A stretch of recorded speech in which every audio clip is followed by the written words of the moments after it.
Hi, I'm Dr. Joan Nelson, and today I'm just going to talk briefly about the word or the phrase part-time and the negative connotations that come with it. So a lot of the women that I interviewed for my research, my research is all about the experiences of working parents, predominantly mums. I've interviewed some dads too, but it is mainly mums that I've talked with. And when they've talked to me about their experiences, roughly half of the women have negotiated some kind of a reduced hours contract so that they could have more time with their children. And then the issues with that, which I've talked about in other talks, is the fact that their outputs are not reduced, but their pay is. And well, that's bullshit. So anyway, park that for the moment. What I'm talking about now is this word or the phrase part-time. So the woman that negotiated these reduced hours contracts became effectively what is called a part-timer.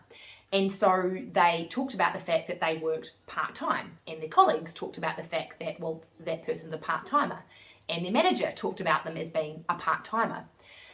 But having that label is actually not particularly helpful for that person who is a part-timer, because part-timer, it just doesn't sound good, right? So when you think about someone who is dedicated and loyal to the organization, the word part-time doesn't really pop into your brain, right? When you think about someone who is part-time, it's almost like it's not something that they're fully dedicated to, or they're not properly committed to, or not completely loyal to, or not fully delivering their outputs. So the phrase part-time is kind of problematic.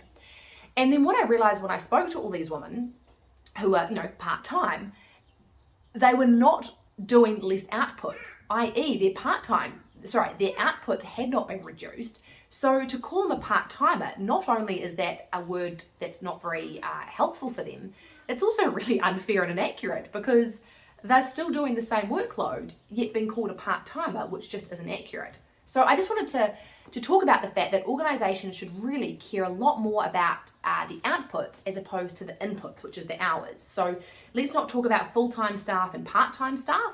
Let's just talk about staff who are being tasked with delivering X, Y, and Z outputs. We pay them for that, and they go ahead and do it.